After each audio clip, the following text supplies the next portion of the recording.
intéressant. Et les jeunes se battent, ça il faut le leur reconnaître. Et ce qu'il y a lieu de noter avec intérêt, c'est la contribution des VDP. Ils ne sont pas des militaires. Là, le Burkina était occupé. Et moi, ma modeste personne, je leur dois beaucoup. Et j'ai prie pour eux. Que Dieu les accompagne. J'invite la population. J'invite véritablement la population à mettre la main dans la poche. Ce n'est même pas la poche seulement. Ce qu'on a, même un sac de riz, même des habillements pour comment on appelle, les orphelins. Tout ça, ça fait partie. Mais refuser de contribuer. En réalité, pour défendre le pays, de mon point de vue, n'est pas une bonne chose. J'invite les gens à mettre un peu de l'eau dans leur vin et essayer de voir que c'est le Burkina là qui nous réunit tous. Parce que si on retire le Burkina, où allons-nous partir? Donc pourquoi on ne retire pas? Mettons nos forces ensemble pour combattre l'ennemi.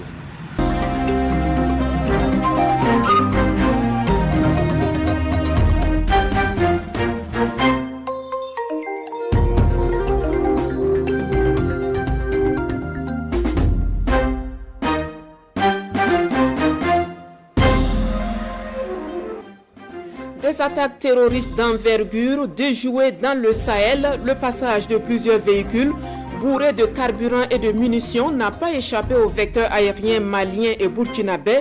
Leur étroite collaboration a permis de mettre l'ennemi hors d'état de nuire.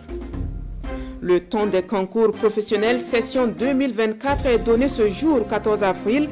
Plus de 42 000 candidats en lice pour les 4 534 postes à pourvoir et l'on peut se réjouir de l'introduction de plusieurs innovations.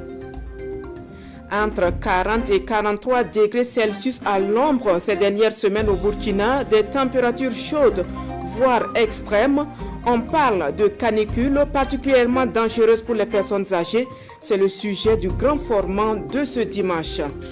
Et nous découvrons ce soir un mets local qui va compétir pour la première place dans la catégorie art culinaire à la SNC. Une salade de balanites, segene en djoula et kerando en moré. Un plat léger que Amina Sama va présenter pour le compte de la Boko du Mouhoun. Et le contrôle des prix et de la qualité des produits de grande consommation se poursuit. Un contrôle inopiné a touché plusieurs officines de commerce dans la ville de Gawa.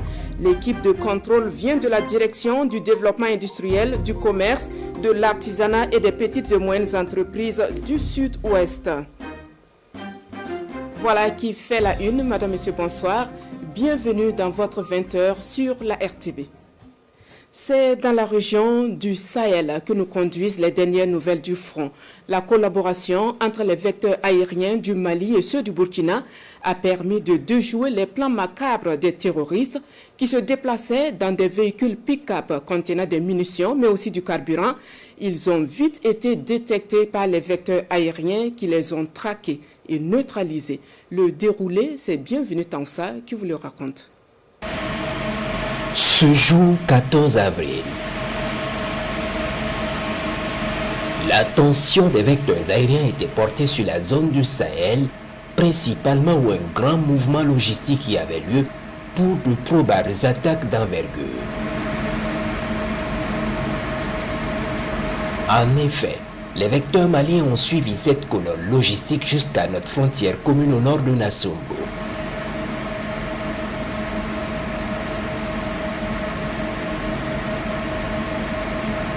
Alerter nos combattants du ciel de plusieurs véhicules pick-up bourrés de fûts de carburant et de munitions.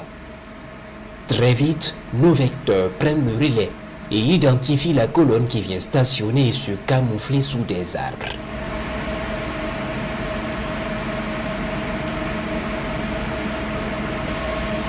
Ils sont installés et camouflés dans cette base temporaire en attendant certainement de poursuivre leur progression vers l'intérieur. Très vite, les combattants du ciel préparent l'attaque et lancent un assaut aérien violent et précis sur ces véhicules. Ici, un véhicule rempli de fûts de carburant en cours de transvasement dans un tricycle est verrouillé puis frappé efficacement.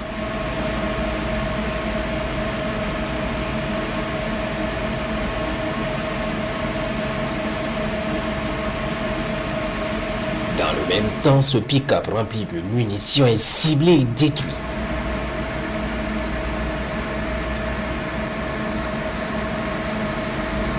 D'autres pick-up connaîtront le même sort jusqu'à destruction totale de toute la colonne.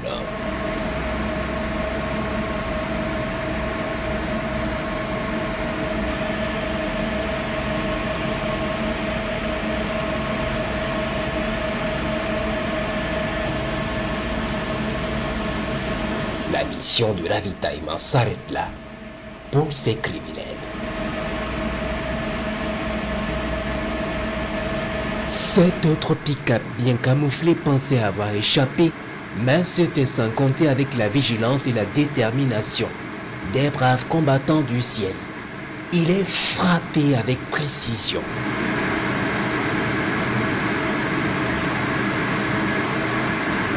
Les opérations se poursuivent.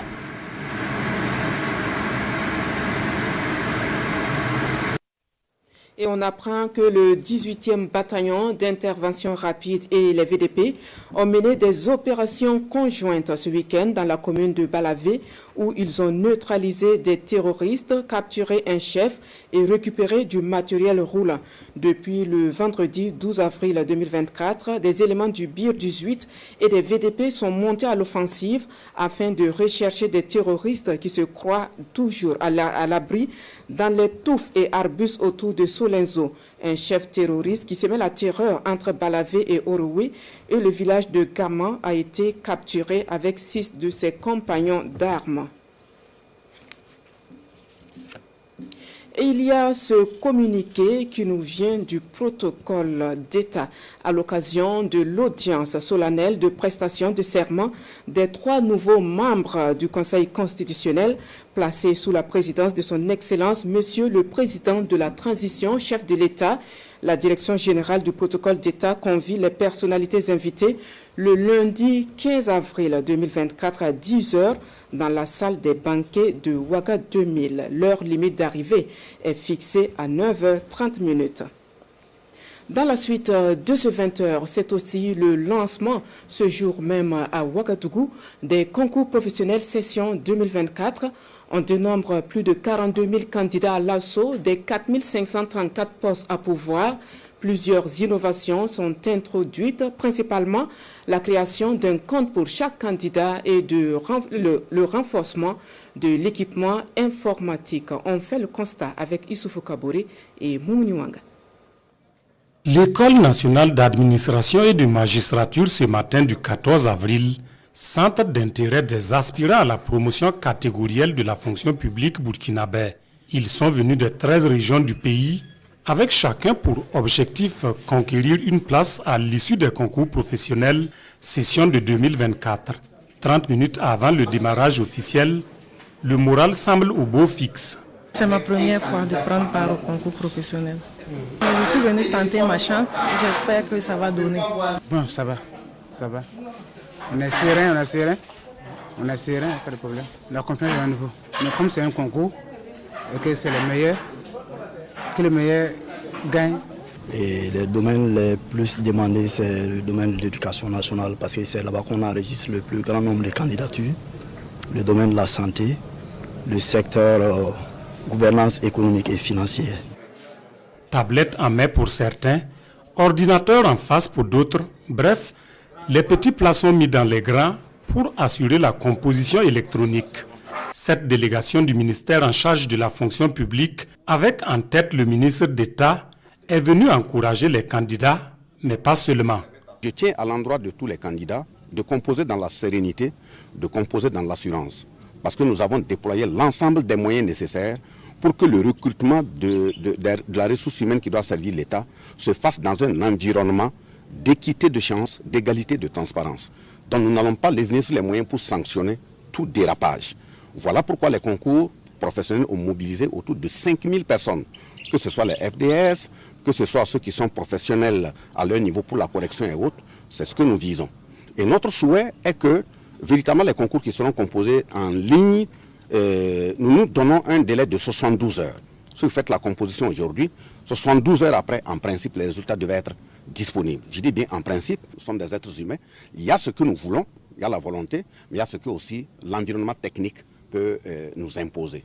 La session des concours professionnels qui s'ouvre ce matin avec les adjoints de secrétariat et les ingénieurs en géologie, énergie et mines prend fin le 29 avril prochain.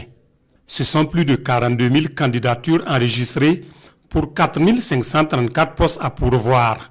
Des postes répartis dans 160 concours, dont 80 à composer en ligne organisés à Ouagadougou et autant à composer sur table dans les 13 régions du pays.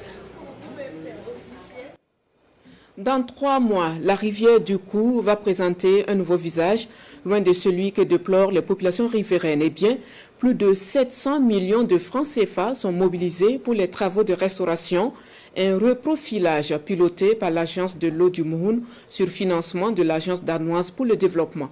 Le coup d'envoi avec Kassom Milogo, Siriki Milogo et Moumouni Baro. L'agence de l'eau du Mouhoun vole au secours de la rivière Cou. Le ministre en charge de l'eau lance ici officiellement les travaux de reprofilage de cette rivière. Une rivière menacée par les actions anthropiques et les changements climatiques, dont la sécheresse, les inondations et les vents de sable. Depuis des générations, cette rivière a été le cœur battant des communautés riveraines, fournissant des ressources naturelles vitales et un habitat précieux pour une biodiversité remarquable. Au fil des temps, le Cou s'est progressivement dégradé, son lit s'est ensablé, son débit s'est réduit et sa capacité à remplir ses fonctions écologiques, économiques ou sociales a été compromise. Cet état de dégradation avancée de la rivière commande des travaux de restauration afin d'éviter la perte définitive et irréversible de cette ressource. 743 millions de francs CFA, c'est le coût de réalisation des travaux de restauration du Cou. Un projet lancé par l'agence danoise pour le développement dans le cadre de la gestion intégrée des ressources en eau, phase 2. La consistance des travaux, c'est essentiellement le curage de la rivière. Il y a également la stabilisation des berges à certains endroits et la création de talweg pour faciliter l'évacuation des eaux. En tant que natif de cette zone, Kokoro précisément, et très fier par rapport à un combat que j'ai toujours pensé, un rêve, qui voudrait qu'on puisse en tout cas promouvoir l'environnement comme il le faut. Je suis très fier que la rivière Cou soit préservée. À terme donc, cette rivière devrait retrouver toute sa splendeur et jouer son rôle écosystémique dans la région des Hauts-Bassins. Kokorowe, Koumi, Nassau et Bama sont entre autres les villages traversés par ce bras du fleuve Mouhoun. Au ministère en charge de l'agriculture, une nouvelle plateforme numérique entre en scène grâce à l'expertise de la direction de la protection des végétaux et du conditionnement. Avec cette plateforme du nom ePhyto, il est désormais possible de demander un certificat phytosanitaire en ligne. C'est l'élan de matérialisation des services de l'administration publique qui se poursuit. Rojikam, Sonia Kokti. Le Burkina Faso introduit le certificat phytosanitaire électronique ePhyto pour faciliter le commerce. La plateforme digitale est présentée ici. Ce lancement va donner lieu à une formation des acteurs du privé. Ils pourront ensuite, dès que le besoin se présente, soumettre leurs demandes sur la plateforme. Une fois que cette demande est soumise, nous allons vérifier les informations qui sont renseignées dans la plateforme et aller envoyer un inspecteur sur le terrain pour procéder à l'inspection. Et une fois que l'inspection est faite, les informations sont aussi enregistrées et le chef du poste de contrôle phytosanitaire concerné procède à la délivrance, à la vérification d'abord des informations et à la délivrance du certificat phytosanitaire électronique qui est envoyé instantanément aux prestataires. Pour les acteurs du privé, la possibilité de demander le certificat phytosanitaire en ligne vient simplifier les procédures d'exportation à plusieurs niveaux. Ça représente pour nous un gain de temps, ce qui veut dire gain d'argent aussi. Voilà, et ça va nous ouvrir vers le monde, vers les pays qui sont déjà bien nantis dans l'utilisation du ePhyto. Selon les acteurs de la mise en œuvre de la plateforme, cette dernière connaîtra l'introduction de moyens de paiement des frais de demande. Le Burkina Faso est le deuxième pays de l'Afrique francophone à adopter la solution IFITO. Nous en venons au grand format de ce dimanche, les vagues de chaleur extrême que connaît le Burkina ces dernières semaines, entre 40 et 43 degrés Celsius à l'ombre du jamais vu sous nos cieux. Mais le Burkina est loin d'être le seul pays à connaître cette terreur caniculaire. Au moins 20 pays à travers le monde ont battu au moins un record cette année au dire des spécialistes.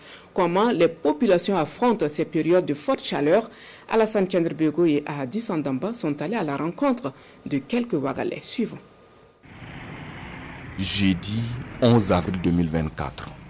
Il est environ 12h30 et il fait 40 degrés Celsius à Ouagadougou, comme vous pouvez le constater sur cet enseigne lumineux de la mairie centrale.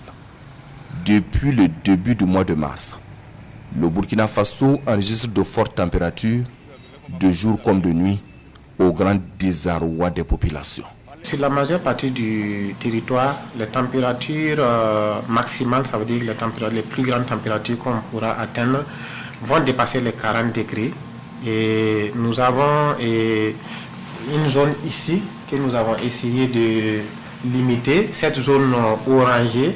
Et sur cette zone orangée, les températures atteindront 43 degrés et voire même 45 degrés dans certaines zones. À titre illustratif, le pays a enregistré la semaine du 27 mars au 2 avril dernier des températures allant de 43 à 45 degrés Celsius. Des localités comme Dori, Ouayougouya et même Ouagadougou ont donc enregistré 44 degrés Celsius pendant 3 ou 4 jours successifs durant cette période. En tout cas, depuis que nous sommes là, bon, c'est la première fois qu'on rencontre cette température-là. Je pense que les années antérieures, c'était 1 ou 2 fois. Voilà, mais cette année-là, c'est vraiment répété. C'est pas simple. Au travail, fait chaud. À la maison aussi, il faut que tu dors avec clim. Mais nous, on dort dans nos lits. Là-bas, on peut mettre clim. Je n'ai pas de moyens pour mettre clim. Donc, tout le temps, c'est chaud. La journée, tu ne peux pas travailler. Tu ne peux pas non plus dire que tu vas t'asseoir pour te reposer parce qu'il fait très chaud. Quand tu rentres à la maison aussi, il y a la chaleur. Et quand tu sors, t'assois dans la cour, l'air même ne circule pas. Il fait encore plus chaud. Donc c'est vraiment pas simple. La chaleur de cette année-là, on ne dira pas que c'est à l'extrême, mais cette année-là, c'est pas simple. C'est plus que les années passées. De fortes chaleurs ressenties qui jouent énormément sur le quotidien de bon nombre de Burkinabés. Ali Foro est un laveur d'engins à Ouagadougou. Un travail qui se fait sous le soleil. Et à cause des fortes chaleurs cette année, Ali a opté pour la serviette. Une serviette autrefois utilisée uniquement pour le nettoyage des engins après lavage. Avec la chaleur, je partage désormais la même serviette que les engins. Quand je ressens plus de sueur sur moi, je l'utilise car cela me permet d'atténuer la chaleur. Tout comme lui, ce commerçant a également opté pour la serviette en vue de minimiser la chaleur. Une serviette qu'il dit utiliser même dans la nuit. Moi je mouille l'eau tout le temps. Si c'est sec, je mouille l'eau. Je rentre aux toilettes, je mouille, je lave un peu. Voilà. Même souvent je mets de l'eau fraîche. Souvent je mets glace pour... Tu vois, non, il fait trop chaud. Joël Bayala, par contre, lui s'expose moins aux rayons du soleil et mieux, il a opté pour une prise d'eau en permanence et en quantité. C'est pas simple, on essaie de s'hydrater au mieux qu'on peut, voilà, pour pouvoir aussi résister. Puis être moins exposé au soleil, voilà, parce qu'il fait beaucoup plus chaud. Voilà, on fait le maximum pour ne pas être trop exposé aussi au soleil, pour éviter la chaleur en quelque sorte, quoi. C'est ce qui explique peut-être le ralentissement des travaux dans certains chantiers quand nous faisons le tour de la ville de Ouagadougou. Avec la chaleur, les ouvriers observent une pause dans certains cas, nous confie un chef de chantier. Cette hausse extrême des températures s'est révélée néfaste pour la santé de la population, encore plus dramatique pour les personnes âgées. Coups de chaleur, forte déshydratation, aggravant les affections cardiovasculaires. Les urgences médicales sont actuellement en alerte et plusieurs décès sont déplorés. On regarde de près avec Daouda Ouattara et Chantal Ouedraogo. Des pics de chaleur enregistrés ces dernières semaines au Burkina Faso. La température est montée jusqu'à 45 degrés de jour comme de nuit. Les populations en souffrent, notamment les personnes âgées et les individus atteints de maladies chroniques. Plusieurs victimes de coups de chaleur et des complications dues à la canicule affluent dans les hôpitaux. Le grand-papa il a des problèmes urinaires. Hormis ça, je peux dire que la chaleur de ces derniers temps, bon, c'est dû à ça également, quoi. Les personnes les plus affectées, ce sont les enfants, les personnes âgées, les malades, ceux qui ont des cardiopathies, ceux qui ont des problèmes de reins et ceux qui ont des problèmes de peau. La canicule se montre très impitoyable pour la tranche des personnes âgées. La nuit couvrant la Pâque, c'est-à-dire le 31 premier, on a constaté une mortalité accrue au niveau de nos structures d'accueil. C'est-à-dire notamment lorsque les malades arrivent vers nous, on sort pour d'abord voir quel est l'état de malade. Le nombre de malades décédés avant qu'on les touche s'est accru de façon considérable. On s'est rendu compte que pendant cette période, toutes les chambres mortuaires que nous connaissons étaient pleines. Quand on a approché les chambres mortuaires, on s'est rendu compte que c'était vraiment une cible bien connue, les personnes âgées. Le poids de l'âge et les maladies chroniques sont entre autres facteurs qui accentuent leur vulnérabilité. Les températures qu'on voit à l'extérieur qui montent jusqu'à 40-45 degrés, ça va agir sur l'organisme et ça va détruire les différentes cellules et ça va entraîner une défaillance au niveau des organes. Les patients qui sont à plus de 50 ans, plus de 60 ans, ils ont des maladies chroniques. Et ces maladies chroniques-là sont des lits pour les coups de chaleur. Lorsque nous avons les températures qui s'élèvent, il y a une certaine adaptation du corps. Et l'adaptation va se faire par une transpiration qui sera de plus en plus élevée. Et transpiration veut dire en fait perte d'eau, perte de beaucoup d'eau. Donc nous voyons tout ce que nous sommes amenés à beaucoup boire durant cette période. Malheureusement, les personnes âgées ont des petites défaillances au niveau de cette thermorégulation. Ils n'arrivent pas, ils n'ont pas envie de boire autant que nous. Donc on assiste à une déshydratation. Il est recommandé un certain nombre de mesures pour protéger et préserver leur santé en de pareilles situations. On doit se mettre à l'ombre.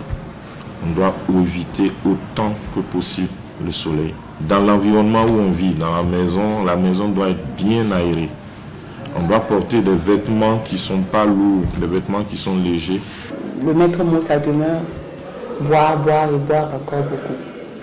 Prendre de nouvelles de nos personnes âgées et surtout leur apporter à boire. Comme on le dit souvent, ils n'ont plus cette capacité-là de ressentir la soif comme nous. Il est également préconisé une communication plus accrue et concertée afin d'alerter au maximum les populations sur le danger. Qu'est-ce que nous devons faire dans l'avenir? Ça veut dire que nous devons nous baser sur la météo pour les prévisions. En arrière-plan, les agents de santé, nous devons rédiger des spots, dire à la population que faire. Encore quelques semaines à vivre des températures élevées. Nous pouvons sauver la vie des personnes âgées et vulnérables en adoptant les mesures de protection.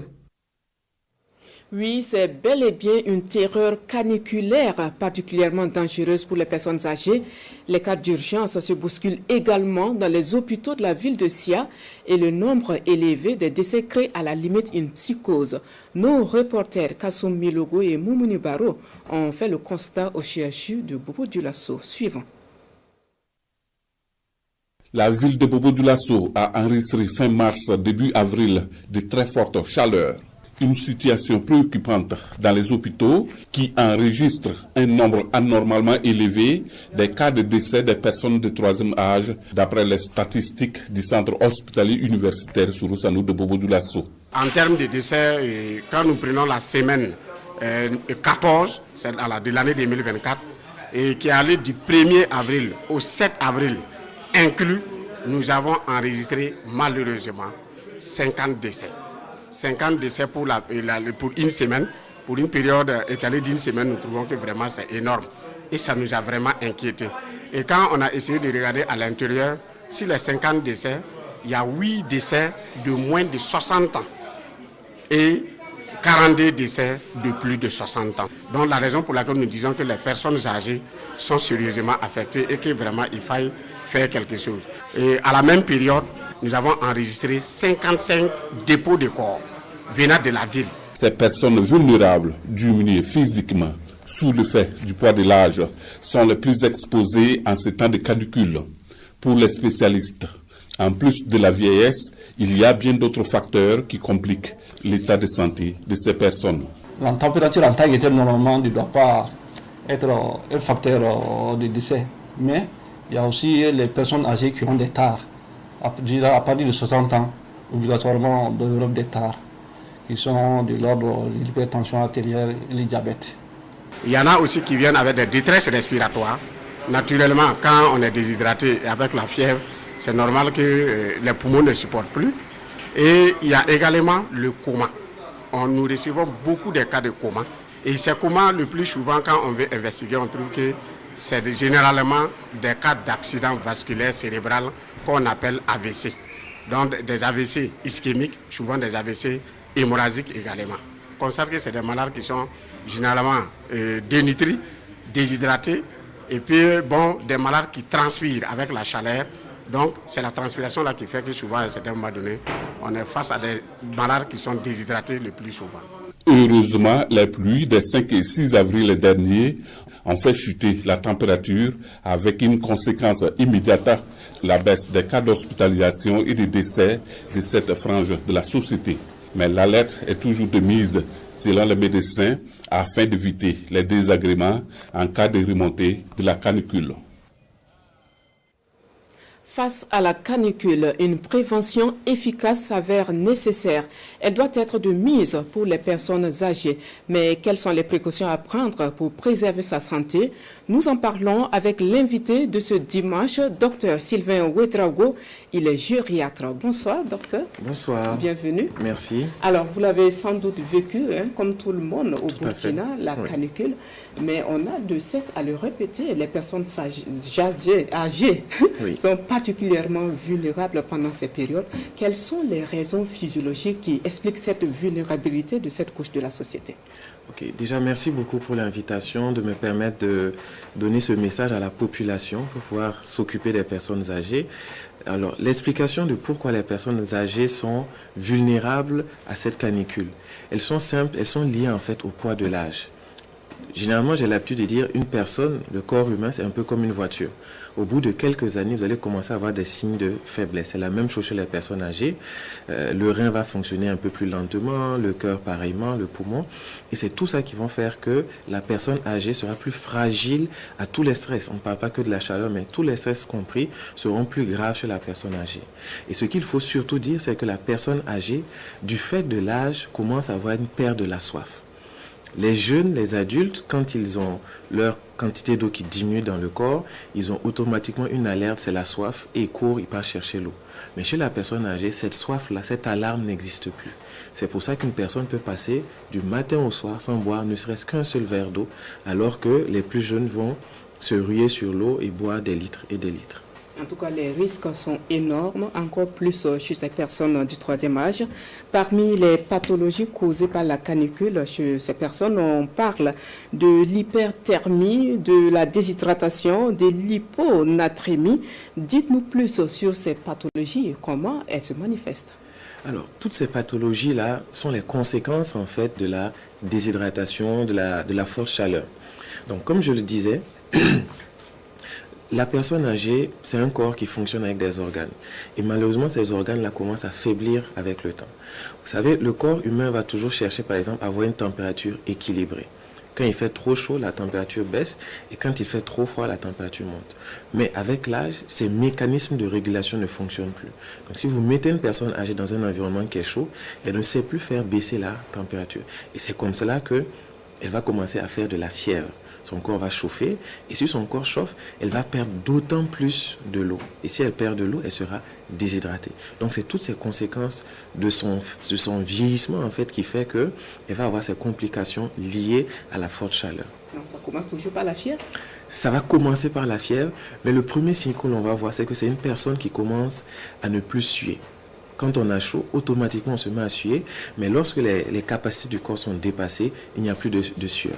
C'est une personne âgée, elle a la bouche sèche, les yeux, il n'y a pas de larmes. Quand vous touchez la peau, elle est sèche. Et ensuite, maintenant, vous allez voir la température qui va monter. Et si rien n'est fait, elle va progressivement rentrer dans un coma. Alors, l'information a été donnée à plusieurs reprises dans les reportages que nous venons de suivre. On dénombre malheureusement plusieurs cas de décès pendant ces périodes de canicule. Est-ce que des statistiques sont disponibles? Alors actuellement, il faut savoir que les équipes du ministère sont en train de colléger, en fait, de compiler ces statistiques-là, parce que les reportages que l'on a vus dans les grandes villes, il faut savoir que le phénomène est pareil même dans les communes rurales, etc. Donc c'est un phénomène qui est général. Et actuellement, ce que l'on a pu avoir comme information statistique, c'est que 49% des décès sont retrouvés chez les personnes âgées. Donc c'est-à-dire que la moitié des décès, ce sont les personnes âgées qui payent le prix. Et la deuxième information que l'on a eue sur ces nombres-là, c'est que 35 à 39% des personnes qui décèdent même avant d'arriver à l'hôpital. C'est-à-dire qu'il y a un retard aux soins. Les personnes ne consultent pas assez vite, donc on n'a même pas la chance même de pouvoir les récupérer. En tout cas, on vous aura bien compris, hein, docteur, les personnes âgées sont les plus touchées. Est-ce que cette vulnérabilité concerne aussi les personnes qui souffrent de maladies chroniques? Tout à fait. Il faut savoir que les personnes âgées, malheureusement, cumulent les maladies chroniques, mais malheureusement, dans notre population, on a des personnes qui n'ont même pas 60 ans, qui sont déjà hypertendues, diabétiques. On a des jeunes de 35 ans qui ont de l'insuffisance rénale, et toutes ces pathologies-là déjà souffrent de la forte chaleur. Si on prend par exemple l'insuffisance rénale, vous savez, le rein, c'est comme un organe qui lave le corps. Et sans eau, on ne peut pas laver nos habits. Donc c'est ce qui se passe par exemple chez ces gens de pathologie-là. Même s'ils ne sont pas âgés, la chaleur va empirer leur état de santé et voire même précipiter la mort. Mais quelles sont les précautions à prendre pour augmenter sa résistance en cas de canicule? Alors, les conseils que l'on peut donner sont de deux ordres. Le premier, c'est de rester dans un endroit frais par tous les moyens possibles. Je disais tantôt, si on a la possibilité d'être dans un environnement climatisé, c'est une bonne solution. Si ce n'est pas possible, on utilise le ventilateur. Et même si ce n'est pas possible, se mettre à l'abri du soleil déjà, à l'ombre, dévêtir et parfois même mouiller le linge et poser sur soi, ça permet de faire baisser la température. Ça, c'est le premier moyen à faire.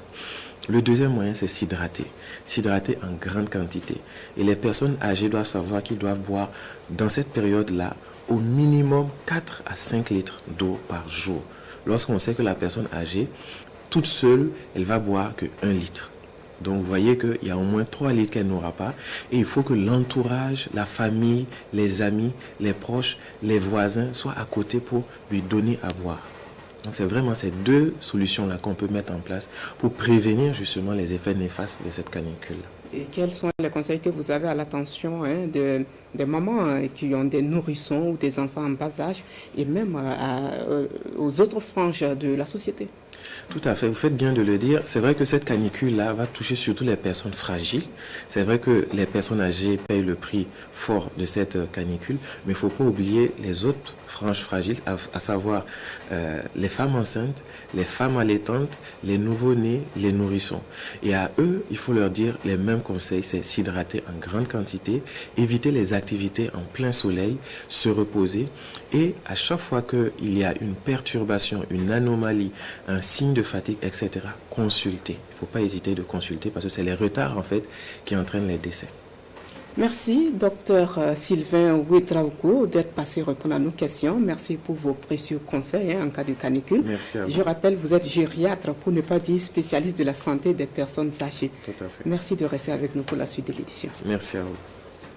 Et dans la suite de ce 20h, nous évoquons cette reconnaissance à Bobo Dioulasso de l'amour incommensurable, du dévouement et de la bravoure des mères, des enfants vivant avec un handicap. Eh bien, l'initiative est portée par l'association des parents des enfants handicapés physiques, mentaux et autistes.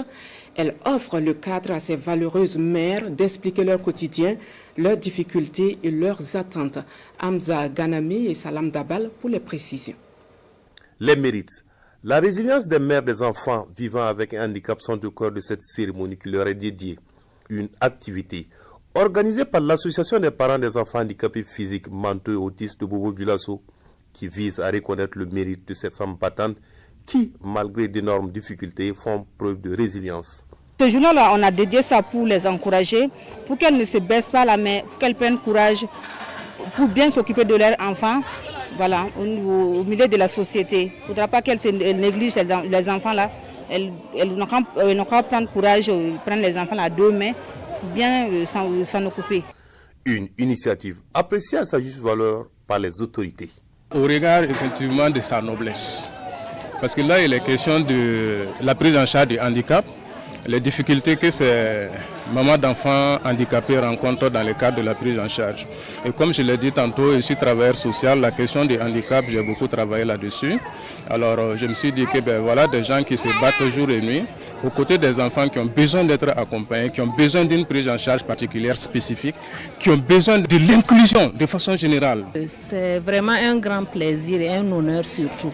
Voilà, nous ne pouvons que dire merci à la présidente pour cette journée dédiée à nous, mamans des enfants porteurs d'handicap. C'est de dire aux autorités vraiment que nos enfants sont des enfants tout comme les autres, de penser vraiment à les inclure dans tout ce qu'ils entreprennent pour l'épanouissement des autres enfants et penser vraiment à former des gens vraiment pour qu'ils puissent s'occuper aussi ou intégrer ces gens d'enfants-là aussi dans des formations pour qu'ils ne se sentent pas exclus. Pour l'atteinte de ces objectifs, l'Association des parents des enfants handicapés physiques, mentaux et autistes sollicite l'accompagnement de l'État afin d'acquérir un siège. Du même coup, l'appui d'autres bonnes volontés est également sollicité pour le bien-être de ces enfants vulnérables. Dans la rubrique consacrée aux préparatifs de la SNC, nous découvrons ce soir un mets qui va sans doute vous mettre l'eau à la bouche, de la salade de balanites, encore appelée segene en djoula ou kiengando à Moré, un plat léger concocté par Amina Sama qui participe pour la première fois à la SNC dans la catégorie art culinaire pour le compte de la boucle du Mouhoun.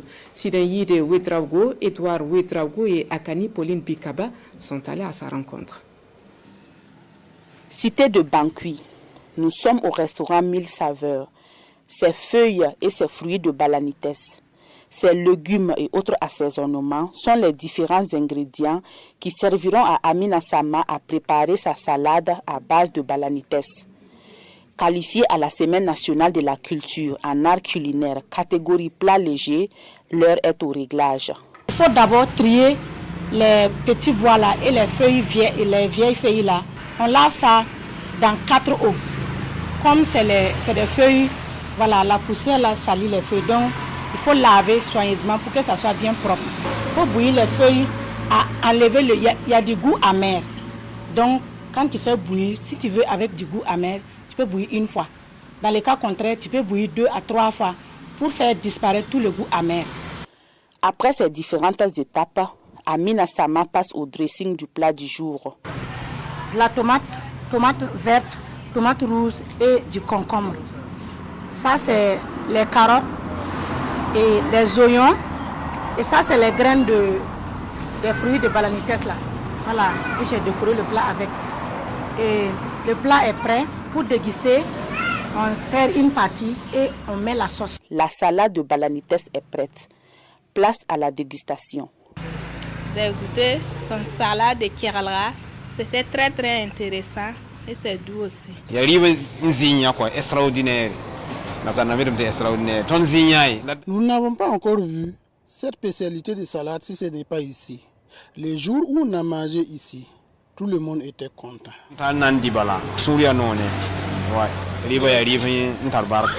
À moins de 2 semaines de l'ouverture officielle de la 21e édition de la SNC, la candidate de la boucle du Mouhoun en art culinaire, catégorie plat léger, reste optimiste et compte ramener un prix dans la région.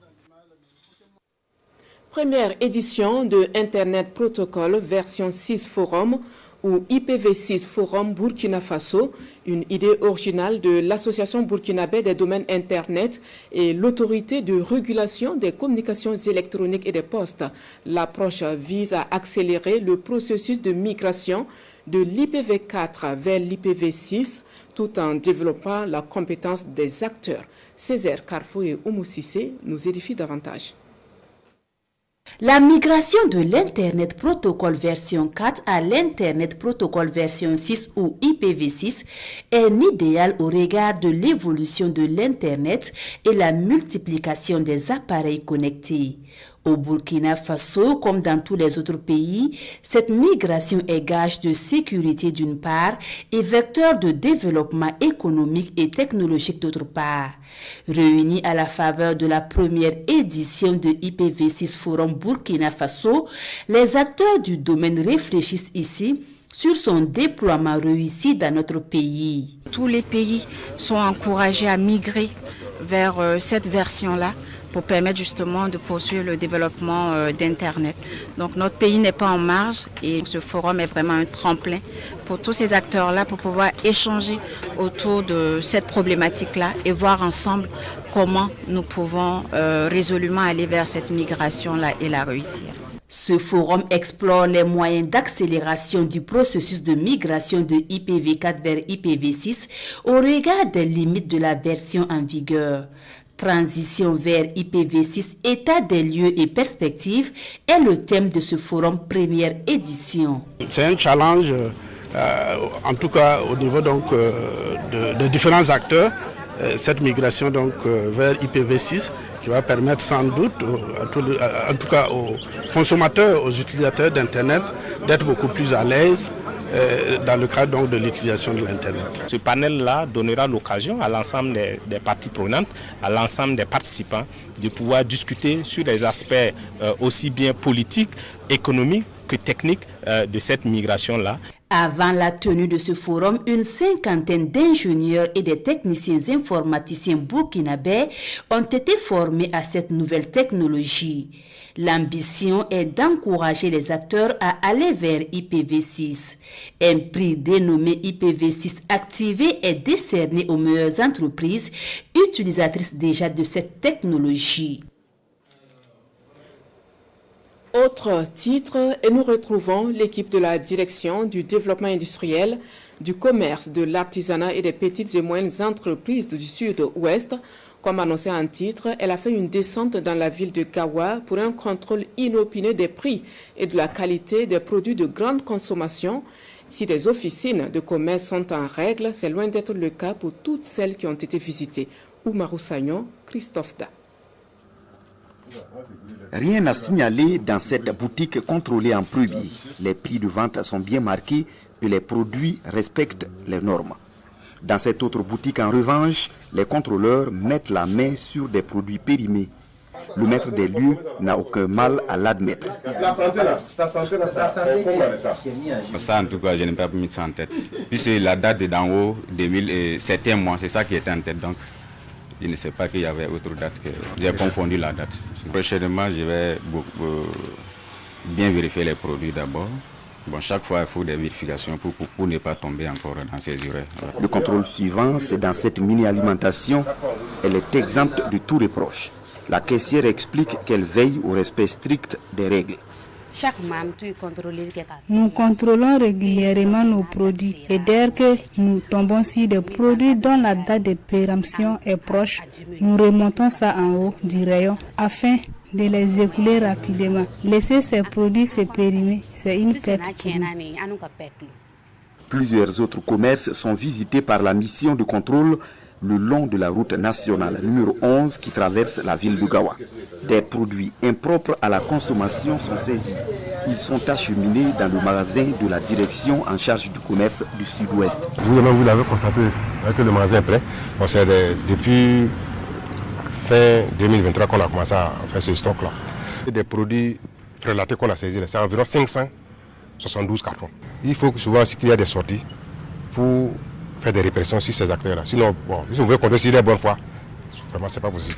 Ils ne vont jamais respecter les prix. Pour les commerçants, on doit les dire, vraiment, il faut qu'ils respectent aussi les textes. Donc, on va nous aider à lutter contre les produits impropres à la consommation. Bon, le message que nous pouvons lancer, c'est pour inviter la population à être vigilant sur la consommation des produits. On dit chacun doit être son propre contrôleur. À chaque fois que vous payez un produit, il faut regarder la date d'abord. C'est consommable. Des convocations sont délivrées à tous les commerçants indélicats contrôlés. Ils iront s'expliquer à la direction le lundi 15 avril prochain. De façon globale, la vulnérabilité des communautés au Burkina a été réduite, et cela grâce aux nombreux progrès enregistrés, notamment dans les domaines sanitaires et éducatifs. C'est du moins ce que l'on retient du bilan de la mise en œuvre des objectifs du développement durable ODD, dressé à Kaya par les cadres du département en charge des finances. On en parle avec Amadou Ouitraoui et Yacouba Kwala. À cet atelier, le ministère de l'économie, des finances et de la prospective fait le bilan à mi-parcours de la mise en œuvre des objectifs de développement durable de 2016 à 2022 à Kaya. Ces objectifs de développement durable sont des stratégies nationales dégagées pour favoriser le développement des populations du Burkina. Et il ressort à cette rencontre que les conditions de vie des communautés se sont améliorées dans plusieurs secteurs depuis sa mise en œuvre. La mise en œuvre de l'ODD a apporté beaucoup au Burkina Faso, notamment au plan sanitaire, parce que le taux de mortalité maternelle, n'est-ce pas, a beaucoup baissé, de même que la mortalité infanto-juvénile. En termes d'accès à l'eau potable, à l'assainissement également, il y a eu des progrès significatifs. Pour dire par en termes de changement climatique également, beaucoup d'actions ont été menées. Des acquis sont enregistrés depuis la mise en œuvre des objectifs de développement durable, certes, mais des défis restent à relever. En matière de santé maternelle, sachez que la mise en œuvre des ODD ont été émaillées par un certain nombre de crises, notamment la crise de la pandémie de la Covid, qui a réduit les financements qui devaient être octroyés pour permettre la mise en œuvre des ODD. Et également la crise sécuritaire, qui a entraîné également beaucoup d'écoles fermées et consorts. Ça nécessite beaucoup de moyens pour pouvoir remettre à niveau le système éducatif. Mais que cela ne soit, le gouvernement est mobilisé, met les actions, les bouchons doubles pour que soit peut-être au rendez-vous en 2030. Les participants venus des régions du centre, du plateau central, du Sahel et du centre-nord entendent dégager des mécanismes et travailler en synergie pour une nette amélioration des conditions de vie des communautés d'ici à 2030. Mieux-être des populations, c'est aussi l'ambition qui guide les actions du programme d'appui aux organisations et populations pastorales des zones transfrontalières d'Afrique de l'Ouest. La dernière en date est une remise de kits d'insertion socio-économique à 15 sociétés de coopération simplifiée, le couronnement d'une formation dans plusieurs domaines dont la saponification et l'élevage. Les autres détails avec Amadou Ilboudou et Karim Bikenga. Mariam reçoit ici un kit pour renforcer son activité de transformation du lait en gapal.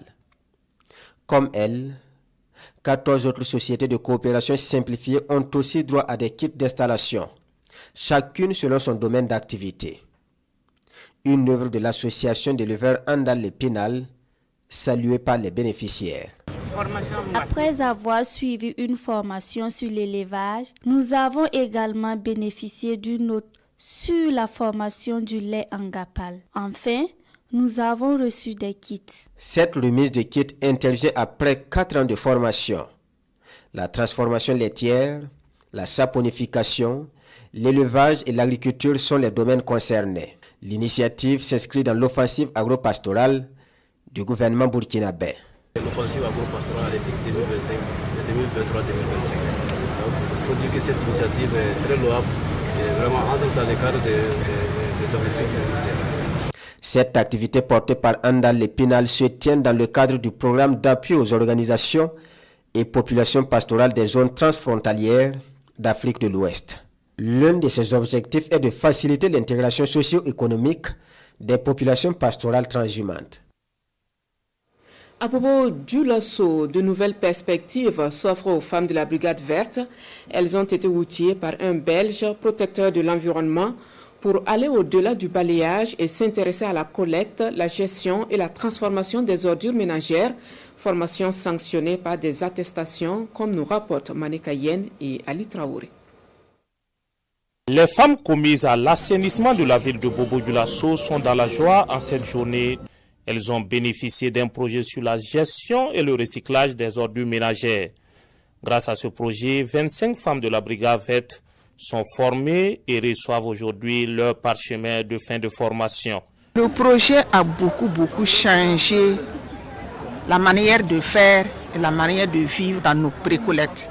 Il nous a d'abord appris comment sensibiliser nos populations à trier nos ordures dans les ménages. Ça, c'est déjà quelque chose de très bénéfique pour nous. Et deuxièmement, les ordures que nous prenons à les jeter, il nous a appris à les rendre bénéfiques, très bénéfiques la fabrique de charbon. De quoi réjouir les premiers responsables de la commune qui voient en ce projet une véritable occasion pour débarrasser définitivement la ville de ses déchets et du même coup promouvoir l'emploi de la femme. C'est un projet qui permet à la ville de Sia de pouvoir au moins se désengorger un temps soit peu de ces ordures. Je dis les ordures, comme on appelle les ordures verts. Les ordures verts, les transformer en charbon biologique. C'est une grande première dans la ville de Bobo-Dioulasso. Une première impulsée par cet homme qui entend par ce geste contribuer à la protection de l'environnement. Les attentes, c'est que la ville de Bobo enfin se reprenne en charge, parce que malheureusement, bon, je crois que vu tous les problèmes économiques et autres, l'environnement et les déchets sont passés au second plan. Mais ça reste quand même une problématique mondiale. Sécurité alimentaire, insalubrité, circuit court, etc. Donc, et moi, en tant qu'ami de la ville de Bobo depuis longue date, j'ai trouvé que c'était le bel endroit pour essayer de changer de paradigme. Il appartient donc aux femmes bénéficiaires de poser la même vision que le porteur du projet afin que sa mise en œuvre soit une réussite, toute chose qui devrait contribuer au développement de la commune. Un quart de siècle pour Locades Caritas Burkina, 25 ans d'existence jalonnés de plusieurs acquis au profit des populations. Dédougou accueille la célébration de ce jubilé d'argent, rue Marchande, activités sportives, messe d'action de grâce et remise de vivres aux ménages vulnérables ont meublé le programme. Sidenyi de Ouetraogo, Christophe Traoré. 1998-2023. Voilà 25 ans que Locades Caritas Burkina à Dédougou est au service du développement humain durable. Cette organisation, à travers cet atelier, veut contribuer à faire découvrir ou redécouvrir la véritable identité de Locades Dédougou aux populations cibles et aux partenaires. Cet atelier aura essentiellement pour objet de capitaliser ce qu'on a pu faire à Locades Caritas Dédougou pendant les 25 ans. Alors pour faire cette capitalisation, on fera certainement un peu d'historique. Après l'historique, on verra les attentes et ensuite on pourra voir les perspectives. En 25 ans d'activité, Locades Caritas Dédougou a investi environ 33 milliards de francs CFA. En termes de perspective, l'organisation envisage travailler à s'autofinancer. Une des vocations des missions de Locades, c'est d'aider les communautés à se prendre en charge. Et qui dit auto-prise en charge, dit également que c'est une autonomie qui doit s'appliquer même à Locades elle-même. Et je pense qu'elle doit être la première à pouvoir se prendre en charge pour pouvoir donner l'exemple. Et donc en termes de perspective, je crois que c'est le moment à jamais pour nous de nous lancer vers cette autopromotion. En prélude de ce jubilé d'argent, Locades Caritas Dédougou a fait un don de sang pour soulager les malades, a remis des distinctions honorifiques aux agents actifs et à la retraite, sans oublier 200 familles vulnérables qui ont reçu des vivres. Retour sur les dernières nouvelles du front qui nous conduisent dans la région du Sahel. La collaboration entre les vecteurs aériens du Mali et ceux du Burkina a permis de déjouer les plans macabres des terroristes. Ils se déplaçaient dans des véhicules pick-up contenant des munitions mais aussi du carburant. Ils ont vite été détectés par les vecteurs aériens qui les ont traqués et neutralisés. Le déroulé, c'est Bienvenue Tansa qui vous le raconte. Ce jour 14 avril, l'attention des vecteurs aériens était portée sur la zone du Sahel, principalement où un grand mouvement logistique y avait lieu pour de probables attaques d'envergure. En effet, les vecteurs maliens ont suivi cette colonne logistique jusqu'à notre frontière commune au nord de Nassombo.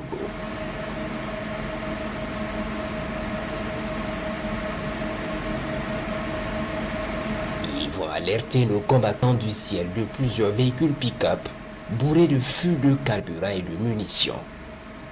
Très vite, nos vecteurs prennent le relais et identifient la colonne qui vient stationner et se camoufler sous des arbres.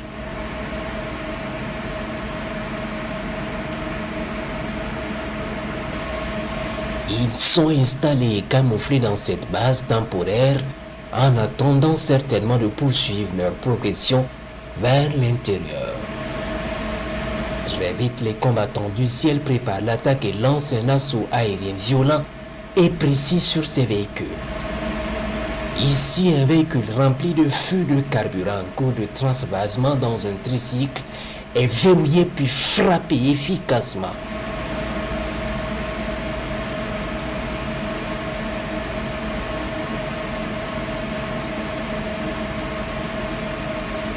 Dans le même temps, ce pick-up rempli de munitions est ciblé et détruit.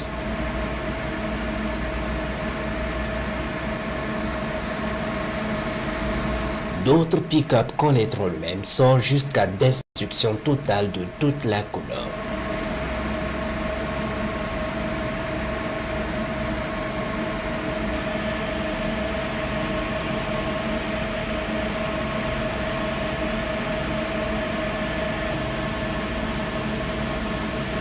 La mission de ravitaillement s'arrête là pour ces criminels. 7 autres pick-up bien camouflés pensaient avoir échappé, mais c'était sans compter avec la vigilance et la détermination des braves combattants du ciel. Il est frappé avec précision.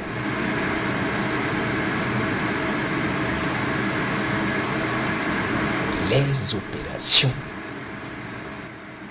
se poursuivent.